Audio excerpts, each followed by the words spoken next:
అలానే ఇప్పుడు మనం చూస్తే ఇప్పుడు మీరు చెప్పినటువంటి ఇవన్నీ తినడము అనేది చాలా వరకు తగ్గిపోయింది. ఇప్పుడు మనం చూస్తే ఈ డీప్ ఫ్రైస్ ఇలాంటి వాటికే ఎక్కువ మొగ్గు చూపుతూ ఉంటారు. వాటినే ఎక్కువ తినడానికి ఇష్టపడుతూ ఉంటారు.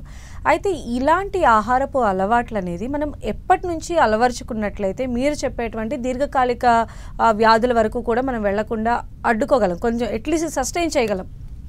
మనం ఇప్పటి నుంచి కూడా మనం మార్చుకున్న మన ప్రాబ్లమ్స్ అన్నీ క్యూర్ అయిపోతాయండి. మార్నింగ్ లేవడము, వాటర్ తాగుతున్నామా లేదా, ముందు మనకి కాన్స్టిపేషన్ రిలీవ్ అవ్వాలండి. కాన్స్టిపేషన్ రిలీవ్ అయితేనే మనకి తినడానికి అర్హత ఉన్నది అని అర్థం చేసుకోవాలి.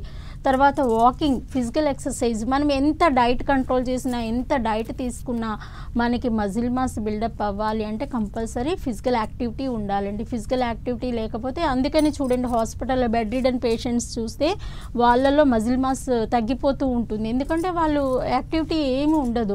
సో మనము డైట్ కంట్రోల్ చేసుకోమనొచ్చు, కానీ ఎట్ ద సేమ్ టైం వాళ్ళకి మజిల్ మాస్ తగ్గిపోతుంది. మజిల్ మాస్ తగ్గిపోవడం వల్ల మనకి బోన్ డెన్సిటీ తగ్గిపోతుంది. తర్వాత రకరకాల ఆస్టియోపోరోసిస్, రకరకాల ప్రాబ్లమ్స్ వస్తాయి.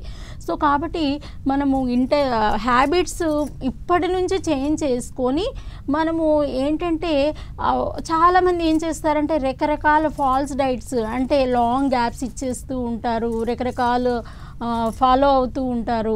వాళ్ళకి తెలియకుండానే గూగుల్ సెర్చ్ చేసి రకరకాలు చేస్తూ ఉంటారు.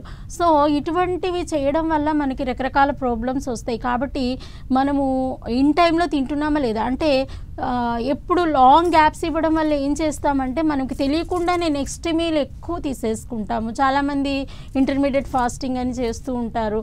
అది సస్టైనబుల్ కాదు, ఎక్కువ రోజులు చేయలేము. కాబట్టి తీసుకునే ఆహారమే మెయిన్ పోర్షన్ సైజు తగ్గించుకొని కొంచెం quantity, different foods, different variety ఉండేలాగా, డిఫరెంట్ ఫుడ్స్ ఉండేలాగా సో తీసుకోవడం వల్ల వాటిలో ఉండే పోషకాలు మన బాడీలోకి వెళ్తాయి.